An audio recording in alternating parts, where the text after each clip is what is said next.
AP Congress chief YS Sharmila పోటీ చేసే స్థానంపై clarity వచ్చేసింది. వైఎస్ షర్మిల కడప ఎంపీ అభ్యర్థిగా బరిలోకి దిగనున్నారు. కడప సిట్టింగ్ ఎంపీ, ఆమె సోదరుడు వైఎస్ అవినాష్ రెడ్డిని షర్మిల ఢీకొట్టనున్నారు. ఏఐసీసీ చీఫ్ మల్లికార్జున ఖర్గే అధ్యక్షతన ఢిల్లీలో జరిగిన సిఈసి మీటింగ్లో ఏపీ ఎమ్మెల్యే, ఎంపీ అభ్యర్థులపై చర్చించిన అనంతరం క్యాండిడేట్లను ఫైనల్ చేశారు.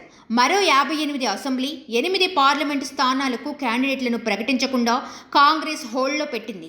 మిగిలిన అన్ని స్థానాలకు అభ్యర్థులను ఖరారు చేసింది.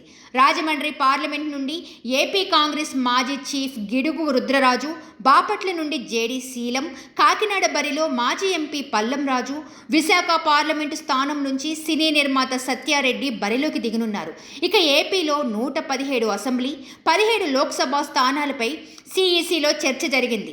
నంద్యాల, తిరుపతి, అనంతపురం, కర్నూలు, విజయవాడ, అరకు, గుంటూరు, అమలాపురం లోక్సభ స్థానాలను పెండింగ్లో ఉంచింది. ఇక కడపలో షర్మిల పోటీ చేయడం ఆసక్తికరంగా మారింది. అక్కడి నుంచి గత ఎన్నికల్లో ఆయన సోదరుడు వైఎస్ అవినాష్ రెడ్డి పోటీ చేసి విజయం సాధించారు. ఈసారి కూడా ఆయనే బరిలోకి దిగనున్నారు. ఇప్పుడు కాంగ్రెస్ నుంచి జగన్ సోదరి వైఎస్ షర్మిల బరిలోకి దిగనుండటంతో కడప ప్రజలు ఎవరికి మద్దతుగా నిలుస్తారనేది ఆసక్తికరంగా మారింది.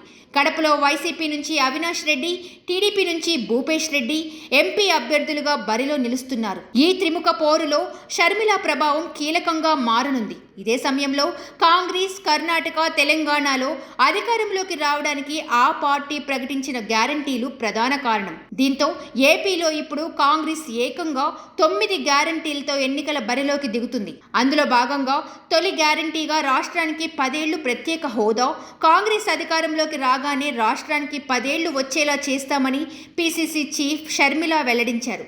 ఇవి ఏ మేరకు ప్రభావం చూపుతాయి అనేది కీలకంగా మారింది. సబ్స్క్రైబ్ చేయండి. Please do subscribe to Please like, share and subscribe to top Telugu TV. Top Telugu TV. Top Telugu TV.